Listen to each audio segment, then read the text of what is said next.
जय जगन्नाथ पिला माने समस्त को स्वागत। आज वीडियो रे तू मानकर साहित्य बहिर पाठ 6 आचार्य हरिहर ए चैप्टर रो प्रश्न उत्तर गुडी को आलोचना करनेबा। आसो कथा हेबा। एक नंबर, तुमे केउ पुराण गप सुनिछ? उत्तर, मु रामायण ओ महाभारत गप शुणिछि। 2 नंबर, पुराणर केउ ऋषि मुनि मानक कथा तुमको भल लागे? उत्तर, मोते पुराण रे महर्षि व्यास एवं वाल्मीकि कथा भल लागे। 3 नंबर, अन्य को साहाय्य कले तुमे कौन अनुभव कर? उत्तर, मु अन्य को साहाय्य कले बहुत खुशी एवं आत्मसंतोष अनुभव करे। 4 नंबर, सत्यवादी युगर पंच सखा काहाकू कुहा जाए? उत्तर, सत्यवादी युगर पंच सखा हेले गोपबंधु दास, नीलकंठ दास, गोदावरीश मिश्र, आचार्य हरिहर एवं कृपा सिंधु दास। 5 नंबर, पंच सखांक भितरे आचार्य किए? उत्तर, पंच सखांक भितरे आचार्य हेले आचार्य हरिहर।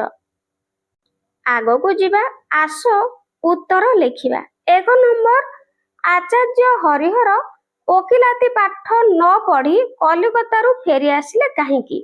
ताले निम्नलिखित वाक्यरू ठीक उत्तर बाछिके खाली घरे लेखिबा। ताले हम ठीक उत्तर बाछिके लेखिबा करे देइछि। कलिकतार जलवायु भल न थिबारू घरे मिछ कहबाकू ओ अन्य को मिछ शिखेबाकू पडुथिबारू, घरे पाठ पढ़ार अधिक खर्च तुलाई न पारिबारू, ना घरे कलिकतारे रहिबाकू घरे मना करिबारू।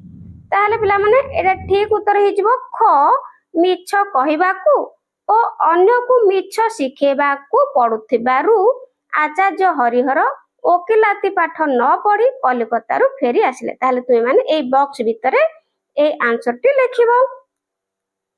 नेक्स्ट आगो को जीवा। 2 नंबर, निम्नलिखित शब्द गुडी को व्यवहार करी वाक्य गठन कर। ताहले वाक्य गठन करिबा।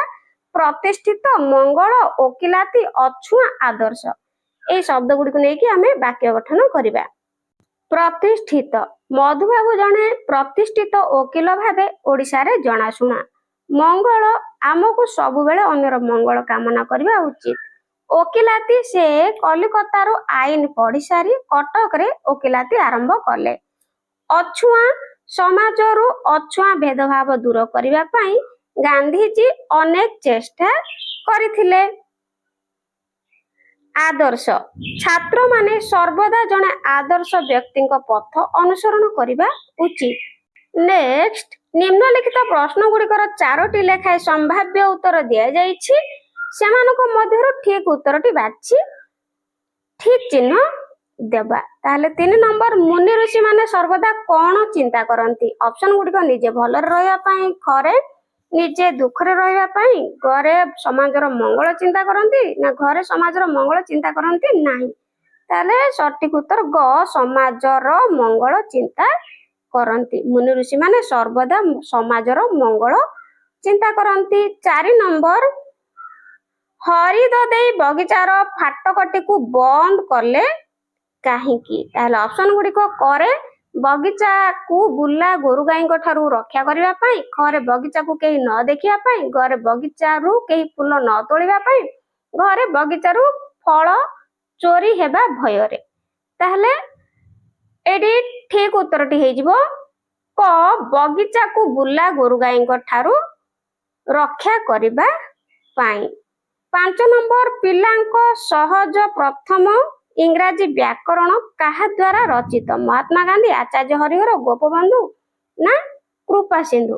ताहले ठीक उत्तर आचार्य हरिहर। पिलांको सहज प्रथम इंग्राजी व्याकरण शिक्षा आचार्य हरिहरଙ୍କ द्वारा रचित। नेक्स्ट 6 नंबर, असहयोग आंदोलन रो डाकरा किए देथिले? करे गोपबंधु, करे आचार्य हरिहर, घरे गांधीजी, घरे नीलकंठ पंडित नीलकंठ। ताहले एठी गोपबंधु असहयोग आंदोलन रो डाकरा देथिले। ଭାଷାର କଥା ପଢ, ବୁଝ ଓ ଲେଖ। କ ଗାଈ ଗୋରୁ ପରି ଆଉ ତିନୋଟି ଯୋଡି ଶବ୍ଦ କୁହ ଓ ଲେଖ। ତାହେଲେ ଯୋଡି ଶବ୍ଦ ଲେଖିବା ଯେମିତି କି ଗାଈ ଗୋରୁ, ସେଇଭଳି ପାଠ ଷାଠ ଲେଖିପାରିବା, ସେଇଭଳି ଘର ଦ୍ୱାର, ଆହୁରି ମଧ୍ୟ ଲୁଗା ପଟା, ବାସନ କୁସନ, ଏମିତି ଯୋଡି ଶବ୍ଦ ତିନୋଟି ଲେଖିନବ। ଖ ନିମ୍ନଲିଖିତ ଶବ୍ଦ ଗୁଡିକର ଦୁଇଟି ଲେଖାଏ ପ୍ରତି ଶବ୍ଦ ଲେଖ। ତାହେଲେ ପ୍ରତି ଶବ୍ଦ ଲେଖିବା ଆଚାର୍ଯ୍ୟ। ଆଚାର୍ଯ୍ୟର ଦୁଇଟି ପ୍ରତି ଶବ୍ଦ ହେଉଛି ଗୁରୁ, ଆଉ ଗୋଟେ ଲେଖିପାରିବା ଶିକ୍ଷକ। ହେଲା, ଏ ଦୁଇଟି ହେଉଛି ଆଚାର୍ଯ୍ୟର ପ୍ରତି ଶବ୍ଦ। ସେଇଭଳି ସକାଳର ପ୍ରତି ଶବ୍ଦ ଦୁଇଟି ହେଉଛି ପ୍ରଭାତ, ଆଉ ଗୋଟେ ଲେଖିପାରିବା ପ୍ରତ୍ୟୁଷ। ସେଭଳି ମାର ସମସ୍ତେ ଜାଣିଥିବ ପ୍ରତି ଶବ୍ଦ ଦୁଇଟି ଜନନୀ, ଆଉ ଗୋଟେ ହଉଛି ମାତା। ତାପରେ ଛାତ୍ରର ପ୍ରତି ଶବ୍ଦ ଦୁଇଟି, ଛାତ୍ରର ଶିଷ୍ୟ, ଆଉ ଗୋଟେ ଲେଖିପାରିବ ବିଦ୍ୟାର୍ଥୀ ଲେଖିପାରିବ। ନେକ୍ସଟ ଗ ନିମ୍ନ କୋଠରୀରେ ଦିଆଯାଇଥିବା ଉଦାହରଣକୁ ଭଲ ଭାବେ ପଢ ଓ ନିଜେ ନୂଆ ଶବ୍ଦ ଗଠନ କରି ବାକ୍ୟରେ ପରିଣତ କର। ତ ଦେଖ ଏଠି ଉପସର୍ଗ ଦେଇଛି, ଏଗୁଡିକ ସବୁ ଉପସର୍ଗ କହନ୍ତି। ତାପରେ ଶବ୍ଦ, ନୂଆ ଶବ୍ଦ, ବାକ୍ୟ ଗଠନ। ଗୋଟିଏ ଉଦାହରଣ ଦେଇଛି, ଦେଖ ଏଠି ଉପସର୍ଗ ନେଇଛି ବି, ତାପରେ ଶବ୍ଦ ନେଇଛି ଶେଷ, ତାହେଲେ ନୂଆ ଶବ୍ଦ ହେଇଗଲା ବିଶେଷ। ତ ବି ହେଉଛି ଏଠି ଉପସର୍ଗ, ଶବ୍ଦ ସହିତ ସଂଯୋଗ କରାଯାଇ ବିଶେଷ ହେଇଛି ନୂଆ ଶବ୍ଦ, ବିଶେଷ ଲଗାଇ ବାକ୍ୟ ଗଠନ କରାଯାଇଛି ଆଜି ଦିନଟି ମୋ ପାଇଁ ବିଶେଷ ଅଟେ। ସେଇଭଳି ପ୍ରତି, ଅନୁ ଆଉ ପ୍ର ଉପସର୍ଗ ନେଇ ଆମେ କିଛି ଶବ୍ଦ ନେବା, ସେଇ ଶବ୍ଦ ଗୁଡିକୁ ନୂଆ ଶବ୍ଦ କରିବା ଏବଂ ତାକୁ ବାକ୍ୟ ଗଠନ କରିବା।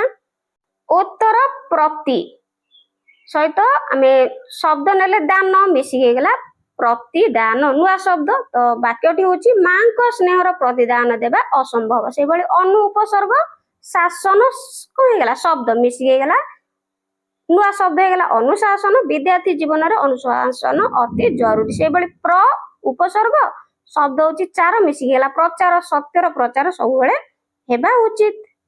ନେକ୍ସଟ ଆଗକୁ ଯିବା, ଆସ ଚିନ୍ତା କରି କହିବା ଓ ଲେଖିବା। 1 ନମ୍ବର କ ମୁନି ଋଷି ମାନେ ସମାଜର ଉପକାର ପାଇଁ କଣ କରନ୍ତି? ଉତ୍ତର ମୁନି ଋଷି ମାନେ ସମାଜର ମଙ୍ଗଳ ପାଇଁ ତ୍ୟାଗ, ସେବା ଏବଂ ଜ୍ଞାନ ଆଲୋକ ବିତରଣ କରନ୍ତି। ସେମାନେ ନିଜ ସୁଖକୁ ଜଳାଞ୍ଜଳି ଦେଇ ଲୋକଙ୍କୁ ସନ୍ମାର୍ଗ ଦେଖାନ୍ତି। ଖ ଗୋପବନ୍ଧୁଙ୍କ କେଉଁ କଥା ହରିହରଙ୍କ କାନରେ ସର୍ବଦା ଅନୁରଣିତ ହେଉଥିଲା? ଉତ୍ତର ଗୋପବନ୍ଧୁଙ୍କର କଥା, ଆମେ ବଡ ହୋଇ ଦେଶ ପାଇଁ କିଛି କରିବା, ଜନ୍ମ ବେଳେ ଦେଶକୁ ଯେମିତି ଦେଖୁଛେ ତାଠାରୁ ଆଉ ସୁନ୍ଦରତର କରି ଗଢିବା, ହରିହରଙ୍କ କାନରେ ଅନୁରଣିତ ହେଉଥିଲା। ଗ କେଉଁଠାରେ ଆଚାର୍ଯ୍ୟ ହରିହରଙ୍କ ଚରିତ୍ରର ପୂର୍ଣ୍ଣ ବିକାଶ ହୋଇଥିଲା? ଉତ୍ତର ଗୋପବନ୍ଧୁଙ୍କ ଦ୍ୱାରା ପ୍ରତିଷ୍ଠିତ ସତ୍ୟବାଦୀ ବନବିଦ୍ୟାଳୟରେ ହରିହରଙ୍କ ଚରିତ୍ରର ପୂର୍ଣ୍ଣ ବିକାଶ ହୋଇଥିଲା। ଘ କେଉଁ କାର୍ଯ୍ୟରୁ ଆଚାର୍ଯ୍ୟ ହରିହରଙ୍କ ସେବା ମନୋଭାବର ପରିଚୟ ମିଳିଥାଏ?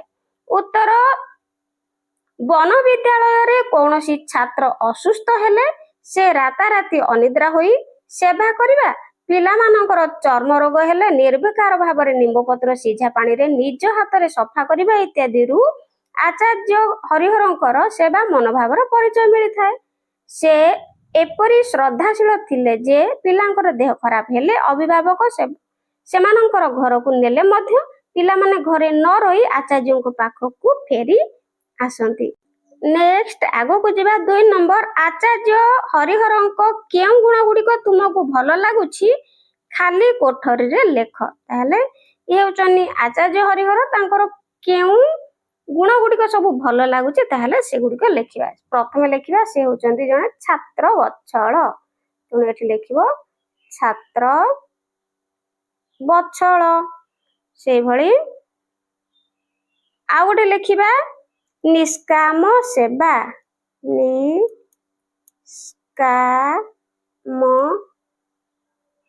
ସେବା। ସେଇଭଳି ଆଉ ଗୋଟେ ଲେଖିବା ସରଳ ଜୀବନ ଯାପନ। ସରଳ ଏଠି ଛୋଟ ଛୋଟ କରି ଲେଖିବ ଜୀବନ ଯାପନ। ତାପରେ ଆଉ ଗୋଟେ ଲେଖିବା ସତ୍ୟବାଦିତା। ସତ୍ୟବାଦିତା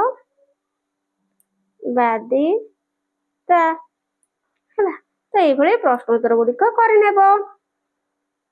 ଆଗକୁ ଯିବା। ତ ଏଇଠି ପ୍ରଶ୍ନୋତ୍ତର ଗୁଡ଼ିକ ସରିଯାଇଛି।